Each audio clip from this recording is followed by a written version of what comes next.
உடனே என்ன சொல்றாங்க, பீகார்ல வந்து எலெக்ஷன் அப்போ 10,000 கொடுக்கலையா?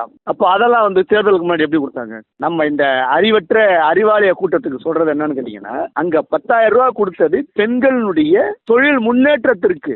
ஆனா ஓட்டுக்கு 5,000 ரூபாய் கொடுக்கல, தோல்வி பயத்துல கொடுக்கல. ஒரு 700 ரூபாய் மானியம் கொடுக்க முடியாத வக்கற்ற இந்த அரசாங்கம் 1000 ரூபாய் மாசம் மாசம் கொடுக்குறீங்கன்னா, அப்ப அந்த வாக்குறுதி என்ன கொடுத்தீங்க? வணக்கம் ஜி. வணக்கம். திமுக தலைவர் தமிழக முதல்வர் ஸ்டாலின் அவர்கள் திடீரென தமிழக மக்களுக்கு ஒரு இன்ப அதிர்ச்சியை கொடுத்திருக்கிறாரு. 5,000 ரூபாயை அனுப்பி வச்சிருக்கிறாரு. ஆனா இதற்கு எதிர்க்கட்சிகள் வந்து விமர்சனம் பண்ணிட்டு வராங்க, எதிர்ப்பு தெரிவிச்சு வராங்க. இந்த சூழ்நிலையை நீங்க எப்படி ஜி பாக்குறீங்க? இந்த 5,000 ரூபாய் அனுப்பி வச்சிருக்கிறத நீங்க எப்படி பாக்குறீங்க? அதாவது நீங்க ஆரம்பத்திலே சொன்ன மாதிரி அது வந்து இன்ப அதிர்ச்சி இல்லை, அது வந்து தோல்வியினுடைய பயம். தோல்வியினுடைய பயத்தின் காரணமாக தமிழ்நாடு முதலமைச்சர் திரு ஸ்டாலின் அவர்கள் 5,000 ரூபாயை வரவு வைத்திருக்கிறார் மகளிரினுடைய வங்கி கணக்கில். அவர் சொல்லக்கூடிய அந்த வீடியோனுடைய காணொலியை நானும் பார்த்தேன். அப்பட்டமான அண்ட புழுகு, ஆகாச புழுகு.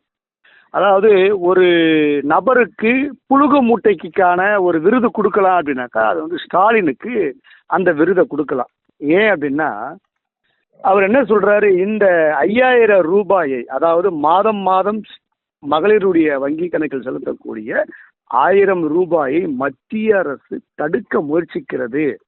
அதனால உங்களுக்கு நான் அட்வான்ஸா நான் வந்து இந்த பிப்ரவரி, மார்ச், ஏப்ரல் 3,000 கொடுத்துட்றேன், கோடை காலத்துக்காக 2,000 கொடுத்துட்றேன் அப்படின்னு வந்து சொல்றாரு. மத்திய அரசு இதை வந்து கண்டுக்கவே கிடையாது. ஏன்னா இவங்க ஏற்கனவே 1,000 கொடுத்துருக்குறாங்கிறது எல்லாருக்குமே தெரியும், மத்திய அரசுக்கு அதுக்கு தெரியும்.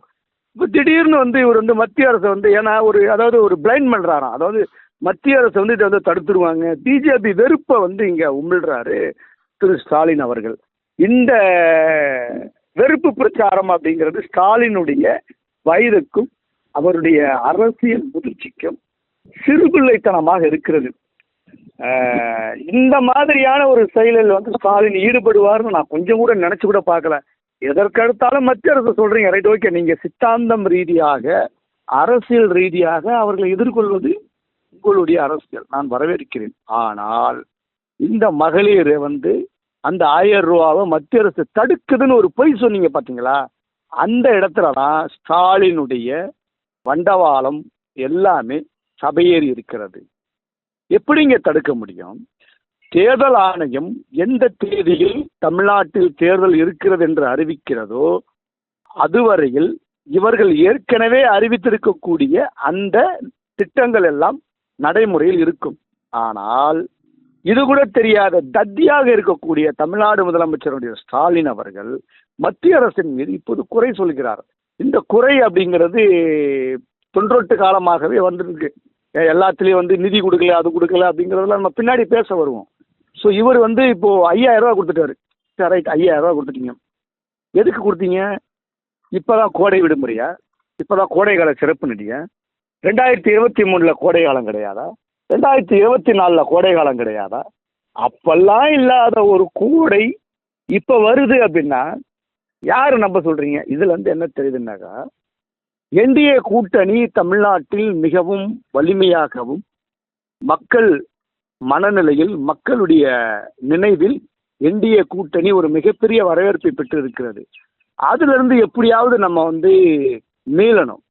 ஏன்னா தமிழ்நாட்டில் சாராயம், கஞ்சா, கட்ட பஞ்சாயத்து, கொலை, கொள்ளை, கற்பழிப்பு, 6 வயசு பெண் முதல் 70 வயசு பாட்டி வரைக்கும் கற்பழிக்கிறானுங்க. கஞ்சா எங்க பார்த்தாலும் தலைக்கெடுத்து ஓடுது. இதையெல்லாம் கட்டுப்படுத்தாம, இதையெல்லாம் வந்து ஒரு சீர்கூட்டுக்கு கொண்டு வராம இந்த தமிழ்நாடு முதலமைச்சர் இன்னைக்கு 5,000 ரூபா கொடுத்துட்டு ஓட்டை வாங்கணும்னு நினைக்கக்கூடிய அந்த அரசியல் இருக்கு பார்த்தீங்களா, அந்த சிறுபிள்ளை அரசியல், இது மிகவும் அருவருக்கத்தக்க கூடிய ஒரு அரசியல். சரி, நீங்க கேஸுக்கு வந்து மாசம், அதாவது நாங்கள் திமுக வெற்றி பெற்றால் சிலிண்டருக்கு மானியம் 100 ரூபா கொடுப்பேன்னு. ஒரு குடும்பத்தில் ஒரு பெண்மணி அதிகபட்சமாக ஒரு 6 சிலிண்டர் எடுப்பாங்கன்னு வச்சுங்களேன், இல்லை ஒரு 7 சிலிண்டர். ஒரு 700 ரூபா மானியம் கொடுக்க முடியாத வக்கற்ற இந்த அரசாங்கம் 1000 ரூபா மாதம் மாதம் கொடுக்குறீங்கன்னா, அப்போ அந்த வாக்குறுதி என்ன கொடுத்தீங்க? அப்படி கேட்க வருதுல்ல. மாணவர்களுடைய கல்வி கடன் ரத்துன்னு சொன்னீங்கல்ல, கல்வி கடன் ரத்து பண்ணீங்கல்ல, மாதம் மாதம் வீட்டுக்கு மின்சாரிய அந்த கணக்கு எடுக்கப்படும் சொன்னீங்க, எடுத்தீங்களா? எந்த இழவும் எடுக்காம இன்னைக்கு எப்படியாவது தேர்தலில் வெற்றி பெறணும், வேற வழி இல்லை. ஏன்னா ஃபெயிலியர் மாடல், திராவிட மாடல் அல்ல, இது ஃபெயிலியர் மாடல். இந்த ஃபெயிலியர் மாடல்ல எப்படியாவது ஈடுகட்டணுங்கிற அந்த ஒரே ஒரு காரணத்திற்காக, ஒற்றை காரணத்திற்காக 5000 ரூபா கொடுத்தா ஒரு பெண்மணியுடைய வாழ்க்கை வந்து நல்லா உயர்ந்துருமா? எப்படிங்க ஏற்றுமா? படித்தவங்க எப்படிங்க ஏற்றுக்க முடியும்? நான் நேற்று ஒரு காணொலி பார்த்தேன், அறிவாலயத்தில் குத்தாட்டம் போடுறீங்க. குத்தாட்டம் போடக்கூடிய அந்த பெண்மணிகளை பார்த்து நான் கேட்குறேன், 5000 ரூபா கொடுத்தா 5 வருஷத்துக்கு உங்கள் வாழ்க்கை சரியாயிடுமா? கொஞ்சம் கூட அறிவு வேண்டாம். அப்பா 5000 ரூபா கொடுத்துட்டாரு, அப்பா 5000 ரூபா கொடுத்தாருன்னா எதுக்கு கொடுத்தாரு? மறுபடியும் ஜெயிக்கணும்னு காசு கொடுக்குறாரு. கொஞ்சமாவது அறிவு வேண்டாம் அந்த மக்களுக்கு. 5000 ரூபா கொடுத்துட்டாரு. நேற்று எல்லாம் அந்த விசிக கட்சி சார்ந்தவர்கள், கமல் எல்லாமே வரவேற்கிறாங்க. எதுக்காக அதாவது ஒரு தேர்தல் வரும்பொழுது மக்களிடையே பேசி நாம் செய்த திட்டங்கள் என்ன, நாம் செய்த சாதனைகள் என்ன, இதை சொல்லித்தான் ஓட்டுக்கள் கேட்க வேண்டுமே தவிர, ஆனால் 5000 ரூபா கொடுத்து ஓட்டுக்கள் கேட்க அப்படிங்கிறதெல்லாம் வந்து தமிழ்நாட்டுக்கு ஒரு வேடிக்கையாக இருக்குது. உடனே என்ன சொல்றாங்க, பீகாரில் வந்து எலெக்ஷன் அப்போ 10,000 கொடுக்கலையா? அப்போ அதெல்லாம் வந்து தேர்தலுக்கு முன்னாடி எப்படி கொடுத்தாங்க? நம்ம இந்த அறிவற்ற அறிவாலய கூட்டத்துக்கு சொல்றது என்னன்னு கேட்டீங்கன்னா, அங்க 10,000 ரூபா கொடுத்தது பெண்களுடைய தொழில் முன்னேற்றத்திற்கு, தொழில் முன்னேற்றத்திற்காகத்தான் அங்க 10,000 ரூபா கொடுக்கப்பட்டது. ஆனா ஓட்டுக்கு 5000 ரூபா கொடுக்கல, தோல்வி பயத்துல கொடுக்கல.